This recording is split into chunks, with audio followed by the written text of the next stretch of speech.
സർവശക്തനായ ദൈവത്തിൻ്റെ അതിപരിശുദ്ധ നാമം അതിയായി മഹത്വപ്പെടുമാറാകട്ടെ. നിങ്ങൾ ശ്രവിക്കുന്നത് ജീസസ് വോയിസ് മെസ്സേജ്. എല്ലാ ശ്രോതാക്കൾക്കും കർത്താവായ യേശു ക്രിസ്തു നാമത്തിൽ സ്വാഗതം. അല്പസമയ ധ്യാനത്തിന് ഒരു തിരുവചനം വായിക്കുന്നു. 2 ദിനവൃത്താന്തം അധ്യായം 20, 17 തിരുവചനം. ഈ പടയിൽ പൊരുതുവാൻ നിങ്ങൾക്ക് ആവശ്യമില്ല.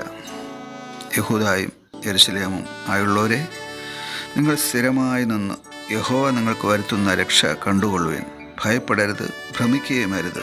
നാളെ അവരുടെ നേരെ ചെല്ലുവിൻ. യഹോവ നിങ്ങളോട് കൂടെ ഉണ്ട്.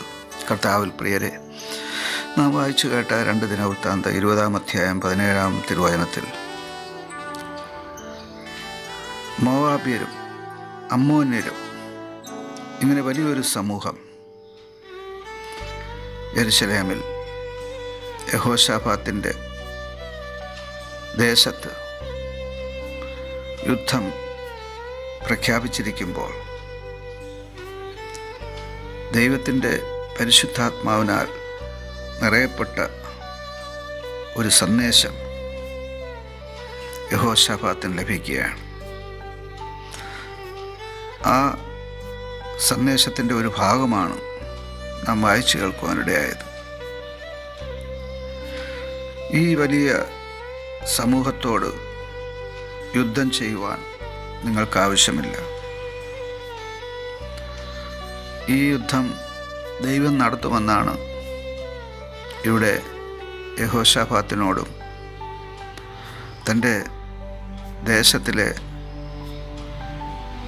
പ്രമുഖന്മാരോടും ദൈവത്തിൻ്റെ ആത്മാവ് പറയുന്നു. ഇപ്രകാരം മോവാബ്യരും അമ്മോന്യരും യഹോശാഫാത്തിൻ്റെ നേരെ യുദ്ധത്തിന് വന്ന സമയം, ഈ യുദ്ധത്തിൽ യഹോശാഫാത്തിൻ്റെ തീരുമാനം എന്തായിരുന്നു? അദ്ദേഹത്തിൻ്റെ തീരുമാനം ദൈവത്തിൽ സമ്പൂർണ്ണമായി സമർപ്പിക്കുകയാണ്. ഓടി ദൈവാലയത്തിൽ പോവുകയാണ്. ദൈവസന്നിധിയിലിരുന്ന് പ്രാർത്ഥിക്കുകയാണ്. ഉപവാസം പ്രഖ്യാപിക്കുകയാണ്. ദേശവാസികളോടൊരുമിച്ച് ഉപവസിച്ച് പ്രാർത്ഥിക്കുന്ന യഹോശാഫാത്തിന് ദൈവാത്മാവ് നൽകുന്ന സന്ദേശമാണ് നാം വായിച്ചു കേൾക്കുവാനിടയായത്. ഈ യുദ്ധത്തിൽ നിങ്ങൾക്ക് പോരാടേണ്ടി വരില്ല. ഈ യുദ്ധം ദൈവം നടത്തും. നിങ്ങൾ ഭയപ്പെടേണ്ട, ഭ്രമിക്കുകയും വേണ്ട. നാളെ നിങ്ങൾ യുദ്ധത്തിനായി അവരുടെ നേരെ ചെല്ലുവിൻ. ദൈവം നിങ്ങളോടുകൂടെ ഉണ്ടെന്നാണ് ഇവിടെ നാം കാണുന്നത്. പ്രിയ സഹോദരങ്ങളെ, യുദ്ധസമാനമായ ജീവിത സാഹചര്യമാണ് മർത്യൻ്റെ മുമ്പിലുള്ളത്. ഓരോ ദിവസവും മനുഷ്യൻ്റെ മനസ്സിൽ യുദ്ധമാണ്. ഓരോ ദിവസവും മനുഷ്യൻ്റെ ഹൃദയത്തിൽ യുദ്ധമാണ്. ഓരോ ദിവസവും ഭവനങ്ങളിൽ, കുടുംബങ്ങളിൽ, ജോലിസ്ഥലത്ത്, സമസ്ത മേഖലയിലും യുദ്ധസമാനമായ സാഹചര്യങ്ങളാണ് ഈ അന്ത്യകാലത്ത് കണ്ടുവരുന്നത്. ഇവിടെ ഈ അവസ്ഥയിൽ നമുക്കെങ്ങനെ വിജയം നേടാം? ജീവിത വിജയം കരസ്ഥമാക്കാം. ഉത്തരമായി പരിശുദ്ധാത്മാവ് ഇന്നത്തെ വചനത്തിൻ്റെ അടിസ്ഥാനത്തിൽ നൽകുന്നത് യഹോശാഫാത്തിനെ പോലെ ദൈവത്തിൽ ആശ്രയിക്കുന്നതിലൂടെ, ദൈവത്തോട് പ്രാർത്ഥിക്കുന്നതിലൂടെ,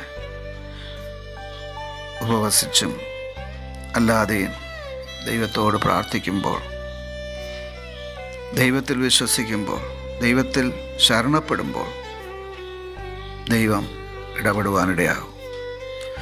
ഒടുവിലായി യഹോശാഫാത്ത് ചെയ്തത് ദൈവത്തെ ആരാധിക്കുവാൻ, സ്തുതിക്കുവാൻ സംഗീതക്കാരെ നിയമിക്കുകയാണ്.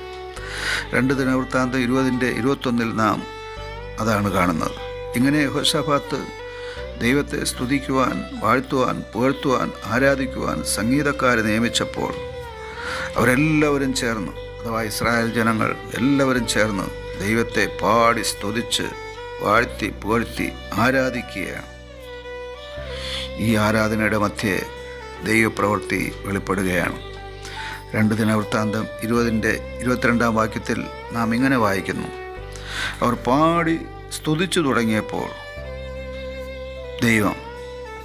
യഹോവയായ ദൈവം തന്നെ യഹൂദയ്ക്ക് വിരോധമായി വന്ന അമ്മോന്യരുടെയും മോവാബ്യരുടെയും സെയർ പർവ്വതക്കാരുടെയും നേരെ പതിയിരിപ്പുകാരെ വരുത്തി. അങ്ങനെ അവർ തോറ്റുപോയി.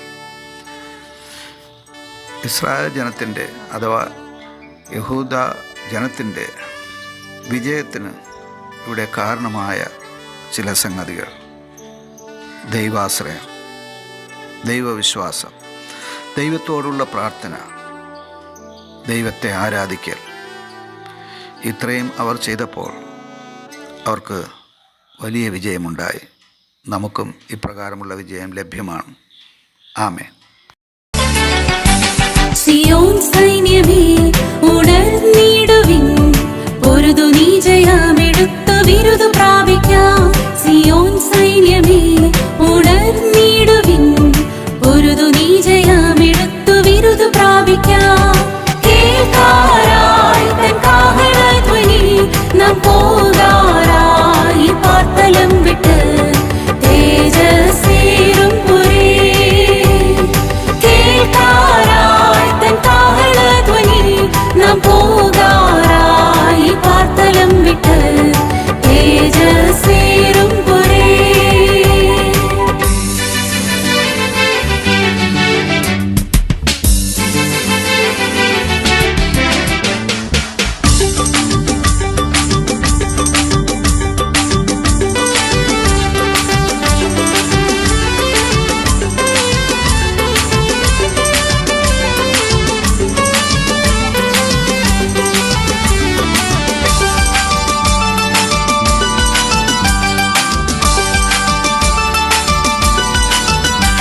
സർവായുധങ്ങൾ ധരിച്ചിടുക, ദുഷ്ടനോടെതിർത്തു നിന്നു വിജയം നേടുവാൻ. സർവായുധങ്ങൾ ധരിച്ചിടുക, ദുഷ്ടനോടെതിർത്തു നിന്നു വിജയം നേടുവാൻ. കേൾക്കാറായി തൻ കാഹളധ്വനി, നാം പോകാറായി പാർത്തലം വിട്ട് തേജസ്സേറും പുരേ. കേൾക്കാറായി തൻ കാഹളധ്വനി, നാം പോകാറായി പാർത്തലം വിട്ട് തേജസ്സേറും പുരേ.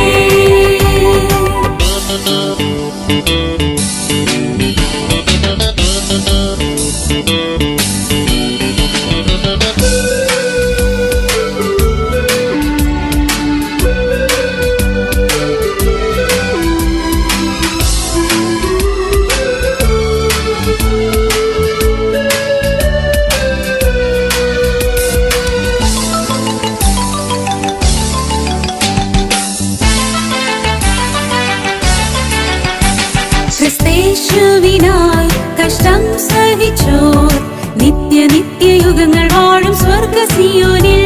ക്രിസ്തേശുവിനായി കഷ്ടം സഹിച്ചോർ, നിത്യയുഗങ്ങൾ വാഴും സ്വർഗ സിയോനിൽ.